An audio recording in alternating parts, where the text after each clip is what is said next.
Hi, ladies. Welcome to another episode of Natural Fertility with Dr. Jane. I'm your host, Dr. Jane Levesque. I'm a naturopathic doctor and natural fertility expert, and I help couples who have been struggling with infertility for over a year get to the root cause and conceive naturally. And this podcast is dedicated to all things fertility.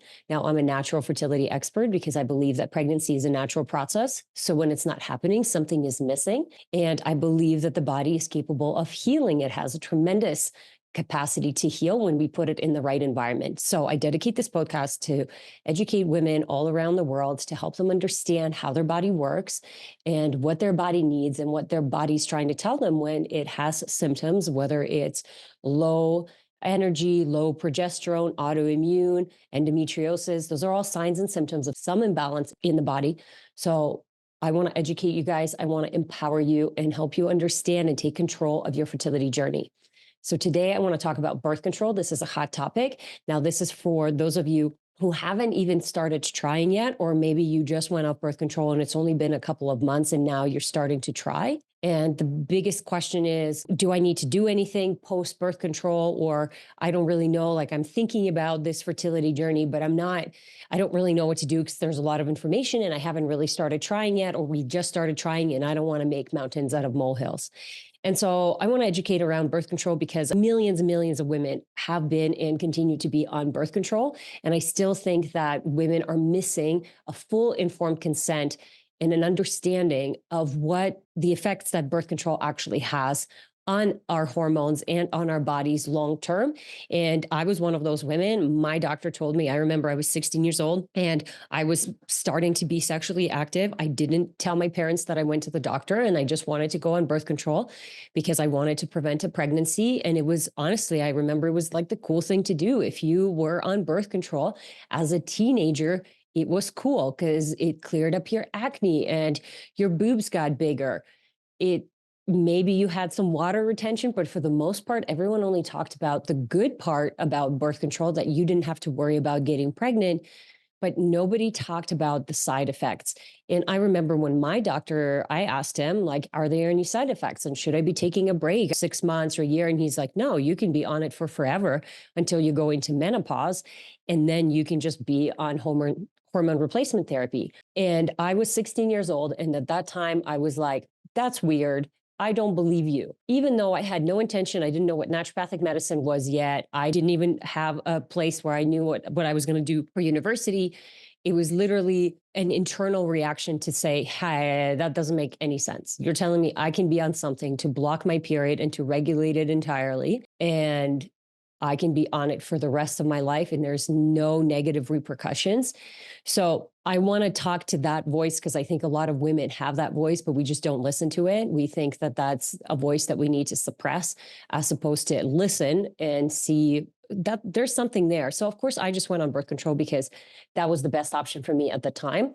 And 4 years later, I went off birth control and I felt like the clouds parted, the sun came out, the rainbows were out again, the birds were singing, the butterflies were flying around everywhere.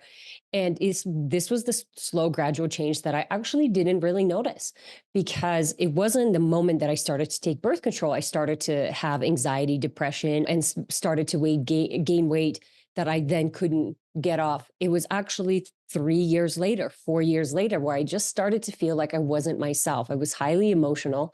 I couldn't get my 20 pounds off that I gained through freshman university. And yeah, diet and lifestyle had a big part to do with it. But when I exercised and when I ate well, it just never came off. It stuck on me. And then, of course, there was just a lot of mood swings where I didn't feel like I was myself. It was either anxiety or depression. And it wasn't until I went off birth control that I was like, I didn't realize how much this was changing me.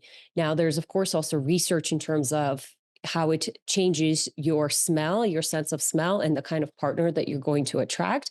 And there's lots of stories about women who meet their partner, they love them, they're so excited, they go on birth control, and then they start fighting, they're angry with them, they can't get along. they go off birth control, they love them again. So there is that who you're going to attract when you're on birth control versus when you're not on birth control is going to be different. It sounds crazy, but this is an advice. If you're on birth control now and you met your partner when you were on birth control and you've never been off birth control with your partner, I highly, highly recommend getting off the birth control and seeing if that attraction is still there and if it's still the same, because who you're going to attract is different when your hormones are regulated versus not. And by regulated, I mean suppressed. So let's talk. That's a quick little introduction to birth control. I don't want to get off topic too much here, but basically, here's my question to you. When you're asking me, I am just getting off birth control and we want to start trying in the next couple of months. Is there something that I can do to optimize my chances and prepare my body? That's the most common question that I get. And my question to you is always, well, how long have you been on birth control for? Why did you go on birth control? And when did you go on it? So those three questions are really, really important because they're going to dictate what's happening in the body. Remember, when you go on birth control, you're giving yourself synthetic hormones, so your own hormones shut down. Basically, I want to know, how long have your hormones been suppressed and the communication between the brain and the ovary has been shut down? Has it been a year? Has it been 4 years? Has it been 10 years? Or has it been 20 years? If it's been 20 years versus 2 years, we want to give our body time to reestablish and rebuild that connection again. And just because you're getting a period, by the way, doesn't mean that that connection is reestablished. You want to check your lab work. You want to take a look and see what day 3 FSH and LH, estrogen, testosterone is doing. And you want to check post-ovulation progesterone, because a lot of women are not ovulating and they're still getting their period. And therefore, they assume that they're ovulating. And maybe they get a little bit of an LH surge. So when they're doing their own test strips at home, so they're like, well, I'm ovulating, but progesterone post ovulation, so 7 days before you start your period, is the ideal time to measure it. And usually that's anywhere between day 21 to day 23 for women, but for some, it is as late as day 25. Because they don't ovulate until day 18 or even day 20. And there's nothing wrong with that as long as you understand your cycle. But the problem with birth control is everybody's controlled to this 28-day cycle. And you're not really getting your period on birth control. You're shedding your lining because you now stopped taking the pill. And so there's no hormones in your body. And so the body triggers a lining, but it's not an internal experience that happens. Like, it's not the ovaries or the brain that's telling you that. It's just, you literally stopped taking the synthetic hormone, and therefore the lining is going to shed. So understanding how long you've been on birth control is really, first of all, you're now taking a synthetic pill and you're regulating your own hormones. So how long, and to reestablish that connection. But then there's also a lot of nutrient depletion that happens. There's a microbiome shift that happens when you're taking synthetic hormones for a long time. And so the longer you've been on something, the bigger the shift and potentially the bigger the depletion or issues with liver that we want to understand. Plus, if you are on any other kind of medication during that time, for example, I have a lot of women coming to me right now with Accutane, and they have a lot of estrogen dominance. They have a lot of acne. They have a lot of anger. They have a lot of heavy periods and cloudiness. So when you think about the liver and the function that it does for us, not only are we now putting birth control and suppressing a really big function of the body, it also requires nutrients to process that. So now we're depleting our B vitamins, calcium, magnesium, selenium, iodine, a lot of these things that we also need for the thyroid. And then there's a big shift in our microbiome. So we're not absorbing the nutrients the same way that we should. And we're higher risk of developing yeast and candida, mold and fungus, and just pathogenic bacteria in general, because there's not enough of the good guys. Now we're looking at neurotransmitters and dopamine and serotonin. So you see how, like, nothing in the body just works as if you just shut down your hormones, which, by the way, is a really big thing. It doesn't just impact your period. Our period is our monthly report card. So it's going to tell us when you're not getting your period. Many women come to me and they feel like they're missing out on something. And it's because they're missing out on a big component that the body talks to us. So understanding how long you've been on birth control, it's going to, I'll tie it in at the end. How much time do you need to give your body to prep? The second thing you need to ask yourself is, why did you go on birth control in the first place?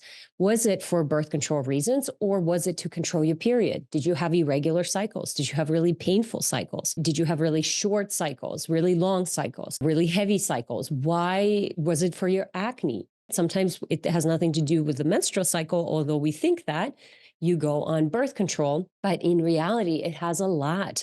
It has a lot to do with what's happening in the liver, what's happening in the gut, and of course, the menstrual cycle. So if you went on birth control because you just wanted to go to prevent a pregnancy, which is what I went on birth control for, that's a very different reason than, hey, I'm going on birth control because I have really heavy, painful periods. The reason that that matters is because there isn't a huge hormonal imbalance that we can see for somebody who is going on birth control just for birth control reasons versus somebody who's going on birth control because there are menstrual cycle irregularities or any issues with the menstrual cycle.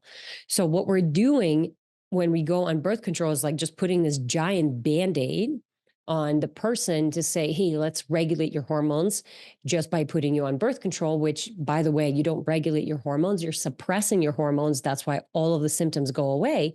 But if you remove that Band-Aid, those symptoms can come back, and they can come back even stronger because you've been suppressing them. And now there is a nutrient depletion. Now the liver has been burdened for longer. Now there's microbiome issues. So understanding the why you went on birth control is really important.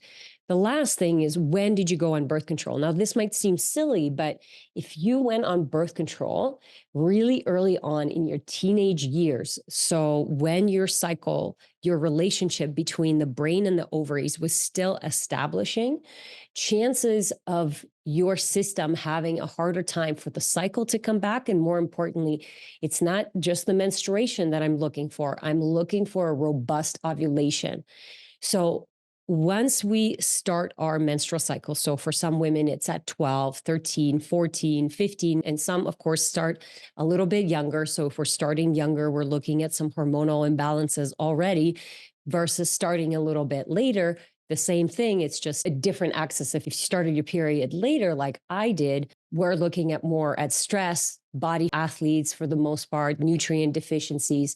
Versus if you started your period at like 8, I'm looking for estrogen dominance in the family. Potentially, a lot of those kids were, because I used to see kids in practice as well. I would have girls who are 8, 9 years old going into development, into breast development and getting their period, and they were fed a formula and it was soy based. So that soy really jacked up their estrogen. And so now they have a high volume of estrogen. And so it kick-started their menstrual cycle and their puberty. So if you started birth control before the brain had a chance to establish a really good connection with the ovaries, which, by the way, takes around a year, sometimes 1 to 2 years. So it is common for girls to get their period and then not get it again for, let's say, 3 or 4 or even 6 months as the body tries to regulate. When that happens at the beginning of the girls' a teenage journey, that's totally normal because the brain is trying to establish that relationship between the ovaries and the FSH and being able to respond to those hormones. And really good gut function is important. Really good liver function is important. And of course, nervous system function. So if the teenagers is really stressed and there's a lot of stress and trauma and overwhelm, whatever is going on, you're going to have issues that are going to express in the menstrual cycle. And then of course, if the diet is really poor, and, I used to work with teenagers, it's like, I know the diet is really poor. And that's why we got to teach our kids young. So then they understand that, like, when I eat this happens. When I do this happens. But anyways, you want to give the body at least a year, but preferably as long as possible before you absolutely have to go on birth control. So one of my patients, for example, went on birth control when she was 12 and she barely got her period. And then she was on birth control until into her 30s, which means she was on birth control for 20 years. Her brain never established that connection with the ovaries. And so when she went off birth control and started to try and conceive, she was able to get pregnant, but she continued to have miscarriages. And it was really hard for her to get pregnant because the quality of the eggs wasn't there and the ovulation just wasn't robust. It was very, very sluggish ovulation. And it's never one thing that's like, that's exactly, it was all birth control. We're never going to point and blame to one thing, but it definitely didn't help the fact that she even said that herself. She felt like she was going through puberty as we were starting to work and open up her liver drainage pathways and getting her gut moving. It's like, man, I feel like now I'm going through puberty, whereas before I didn't really get an opportunity to make that connection with my body and my hormones and how they fluctuated. So if you went on birth control really shortly after your period started, chances are you're going to need a little bit more time to prep to help make sure that the body reestablishes a good connection with the brain and the ovaries reestablish their connection. And this is where hormone testing is going to come into place. The progesterone 7 days post ovulation, and then day 3 testing, FSH, LH, estrogen, testosterone. Those things are going to be able to tell us what's going on with the hormones. It's hard to know when you've never had a proper cycle. So I always educate. I have a really great video on how I teach my couples, my women, to track their cycle and to track all their discharge and the white cervical fluid production and how much you're having during the day and during your ovulation window, and then what's happening in your menstrual cycle. Is there any other discharge that's happening? Those are all really important things to learn. But the problem is when you don't know what you're looking for, you obviously you have to start looking for it, but you don't really know what the norm is because it's been suppressed for so long. So you have to be patient and you have to be willing to learn and continue to bring awareness to this area. Like I said, some of my patients have been courageous enough to share their journeys because there's so many women who just have no idea how their cycle works. And they blame themselves when they go on a binging streak because it's like, wow, I did so good for the whole month. And then the week before my period, I just crashed. And it's like, well, it's not that you did something wrong. It's that you actually just, you don't know how to support your body through the different phases of your cycle. And you're kind of trying to do the same thing as your husband or your partner. And you're like, well, he can exercise this much. Why can't I?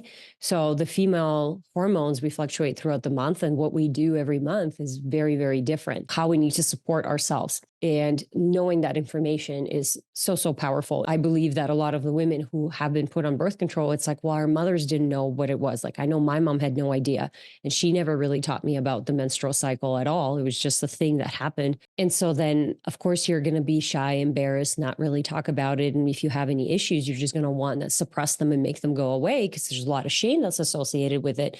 But in fact, we do want to bring it out. Okay, so what are we going to do for preparation? Finally getting to the answer. Sorry, you guys, sometimes I have an idea and I go with it because I think it's important to share. So the 3 questions to ask yourself is how long you've been on birth control, why were you on birth control, and then when did you go on it? And then that's going to answer your question of how much time do you need to prep. So the oocyte, the egg, needs a minimum of 3 months, but ideally it's going to be anywhere 6 months and more closer to a year, depending on the questions that I just asked you.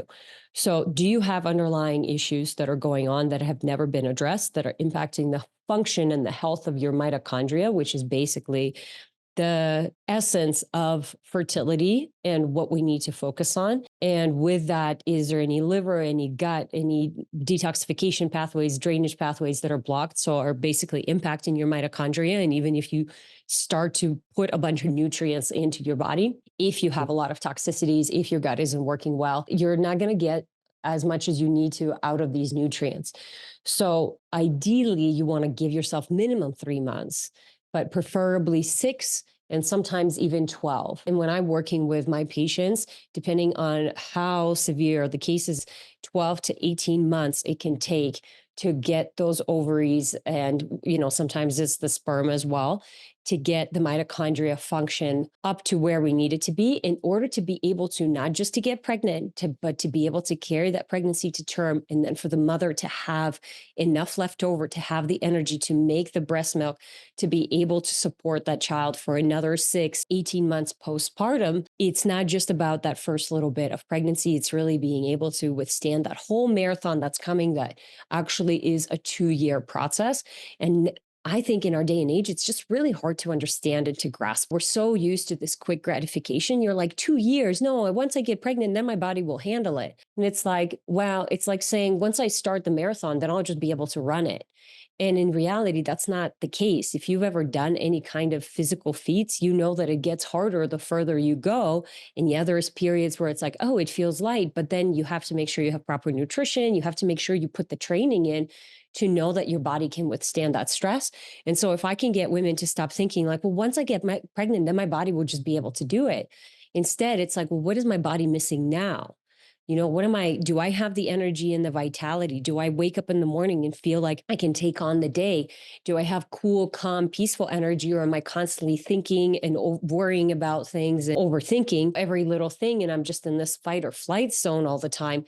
There's a big difference. It's like you're pressing that gas pedal really hard and you're living in the state of fight or flight. Not very much is left over for reproduction. And reproduction is a high energy output journey. And not just for 3 months, it's 10 months of pregnancy plus postpartum. And like I said, now I'm really encouraging women to prep themselves because it's not just about having a baby. We want to have a healthy pregnancy. We want to have a healthy baby and a healthy child at the end of it all.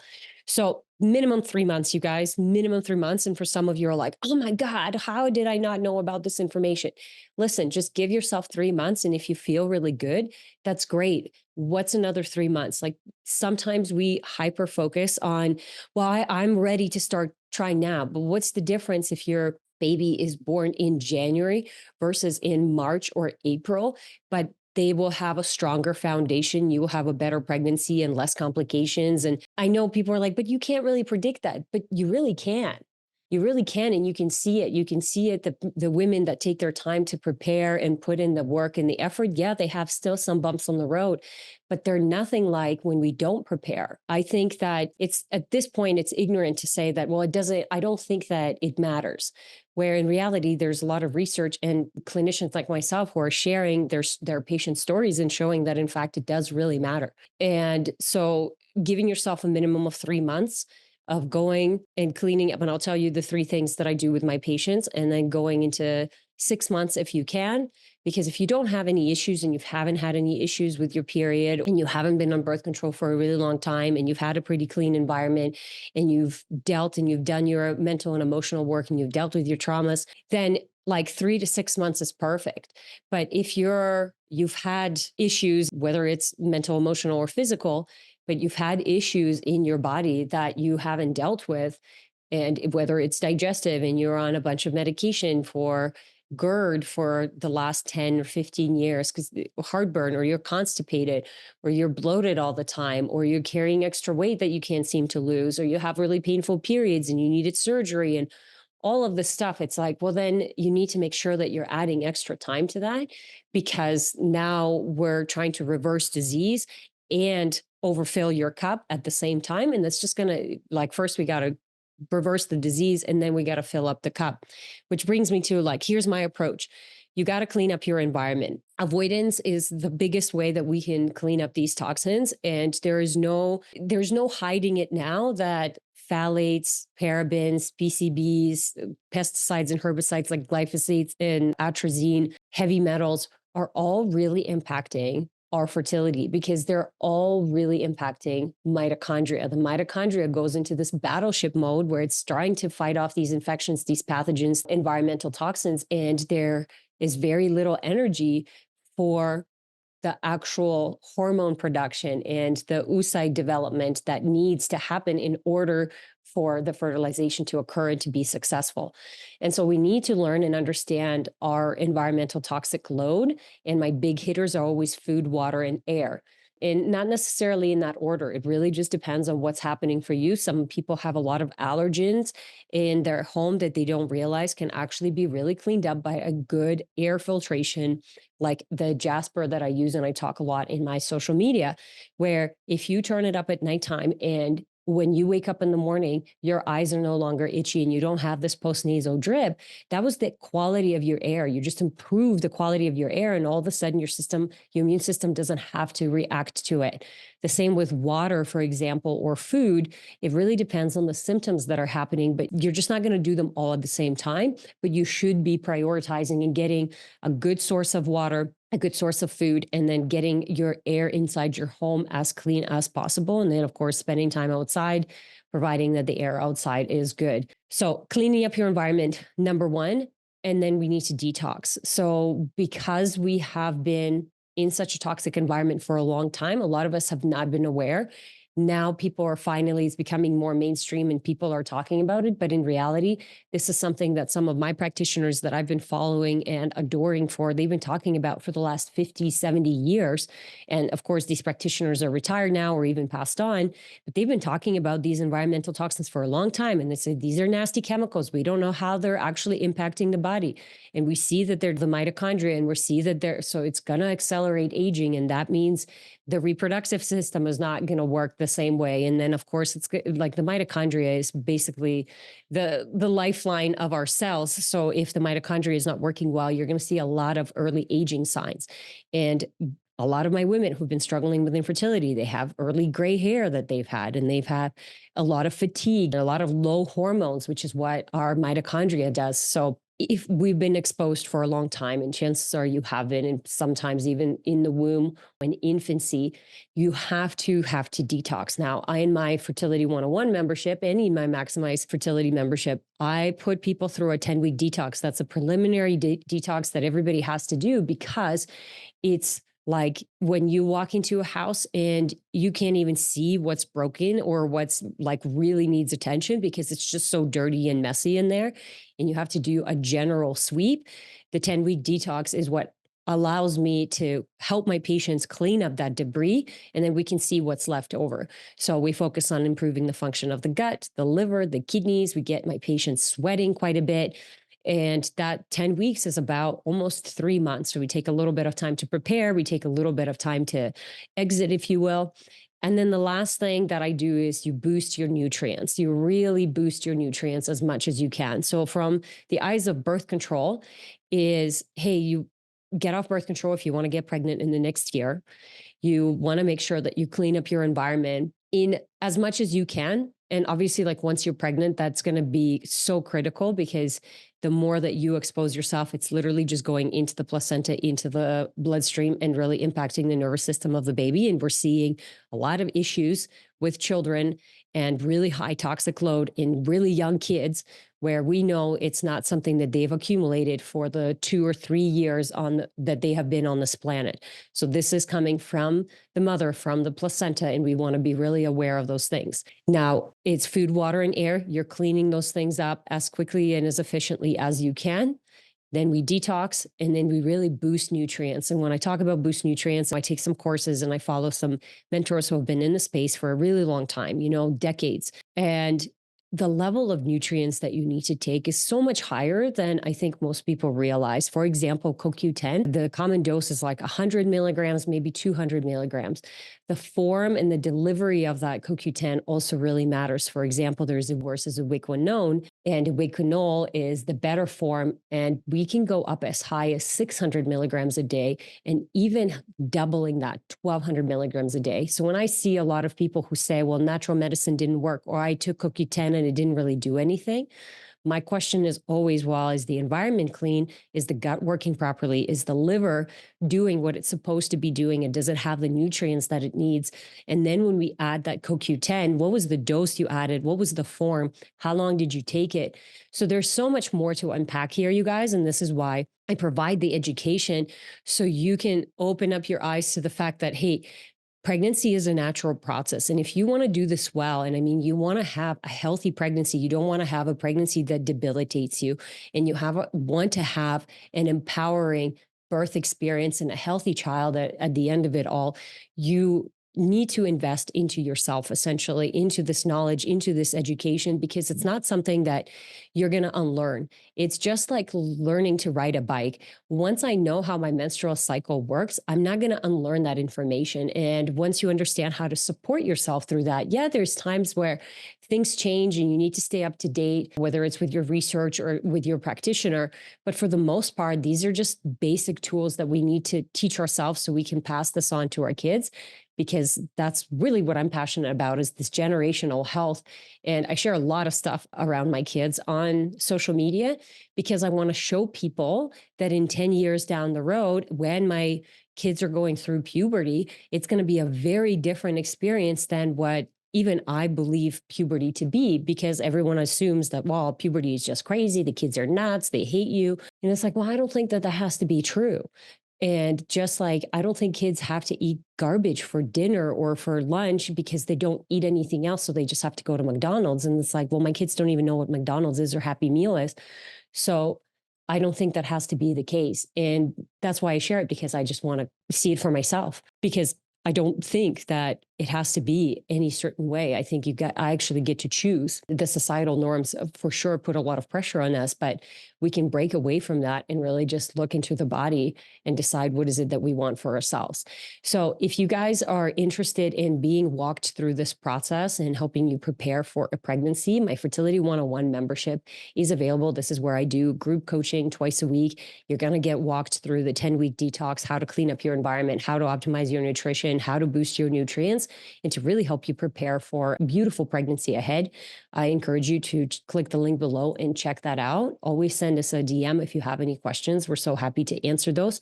I love that you're learning. And again, I want to know what you want to know about, because I'll make content about that. It really helps me serve you guys as a community. I think that we as women, this is such a big hole. We have no idea what we're getting into until we're in it. And then it feels like it's too late. But in reality, it's never too late. We want to take charge of our fertility journey as soon as we want to. It can start today. It can start 3 months from now. It can start a year from now. But I'm always a proponent of optimizing your health, because you are the thing that's going to carry the baby. Your tissues will grow the baby. So the healthier that you are, the healthier the whole journey will be. And of course, the healthier the baby will be. I'm not leaving the males out of this. I have lots of content on that as well. It's just not the time to talk about it. So I hope you guys found this helpful. Like I said, check out my Fertility 101 membership if that's something that you're in this stage of your life where you feel like you want to prepare yourself, but you have no idea where to start. My program, my membership outlines it beautifully, and click that link below. Otherwise, thank you so much for being here. I appreciate you guys, and we'll see you next week.